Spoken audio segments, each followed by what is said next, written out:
Sure, I have a whole lot of qualifications. How old were you when you made your first million, and how did you make it? I made it by accident, actually. It was actually really by Imagine accident. making $1 million by accident. I remember actually I lost somebody that was in my life because he wanted me to have a baby before we were married, and I was like, I can't do this. Advice when you give a Follow young your passion. professional. You know, and that's one thing our parents used to do very well. Our parents would pick a profession and they would stick in it. Hi everyone, it's your girl Mo Money, and I'm here with another episode, and this time I have got South Africa's financial bunny. Please introduce yourself. Hi guys, my name is Nicolette Mashile. I am also known as your financial bunny. Okay, let's delve right into it. What qualifications do you have and where did you study? Sure, I have a whole lot of qualifications. So I have, let's start at the bottom and go up. I've got a national certificate in debt counseling from the University of Pretoria. I have a sports management diploma from ETA. Oh, wow. I have an undergrad, a bachelor of human and social studies from UNISA. I have a honors degree in integrated organizational comms from UNISA. I've got a postgraduate diploma in business administration, also from SBL, and then have a postgraduate diploma in financial planning from Moonstone Business School. An educated hand. I love, and I'm doing my CFP. Oh my gosh, I love an educated hand. How old were you when you made your first million, and how did you make it? I was 26 years old. I was working incredibly hard, spending no money. I made it by accident, actually. It was actually really by Imagine accident. making $1 million by accident. I had been a Johnny Comes to Joburg, a plus yappy all the way from Bushbuck Ridge. I had no friends that I could go out with. We had no way to spend money. So for the first couple of years of me being in Johannesburg, I just accumulated money. Wow, clock it. If you were to look in hindsight, your younger self when you started your career, what do you wish you knew then that you know now that you would tell your younger self? Not to take myself so seriously. I am a very societal measures my success. So for me, there were certain things that I've always believed need to happen for me to feel successful. So even, I remember actually I lost somebody that was in my life because he wanted me to have a baby before we were married. And I was like, I can't do this. And it's culturally grounded. Morally upright. Yes, I'm a very morally upright, but those morals are morals that were built by society. So I think I would tell my younger self that, listen, it's not that serious. It's not that deep.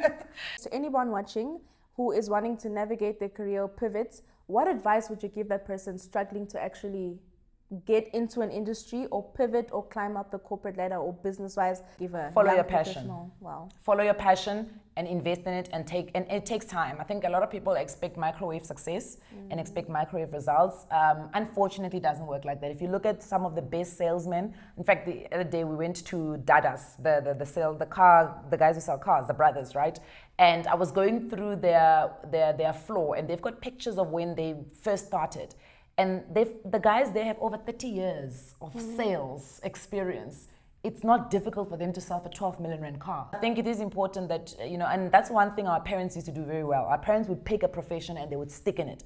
We are more encouraged to jump around, give it a feel, different organizations, and there's nothing wrong with that, right? Because diversity is important. You being able to move in different spaces is important. But the key thing is to make sure that whatever it is that you have picked as your career path or your lane, try and invest as much time as possible before you jump into the next thing. I love that. It's almost like compound interest. You're only enjoying the Absolutely. impact as the time goes. Do you believe in God? If you do believe in God, what is your faith and has it shaped your success today? I do believe in God. I was brought up in the Lutheran church. Believe it or not, so the whole shebang.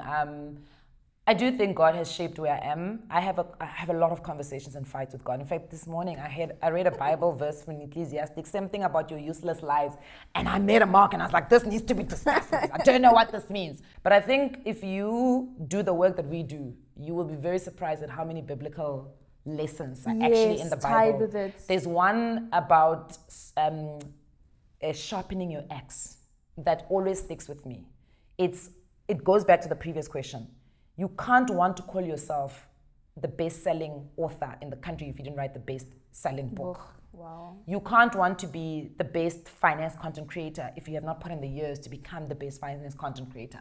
You can't want to be the best CFP that changes lives if you have not put in the years and you sharpened the axe of being a CFP. Wow. And the Bible actually teaches this principle, and it can be applied across many parts of our lives. There's also another verse that speaks about anybody that gathers money in a criminal way will lose it. Yes, But anybody fraud, that gathers money from small, fraud, they will grow little by it little, and it'll grow. stays. So there's quite a lot of principles that I think the Bible teaches us that sometimes read without context, you may miss what the teaching is in other parts of your life. So I do think God has played a very, very big role in my life.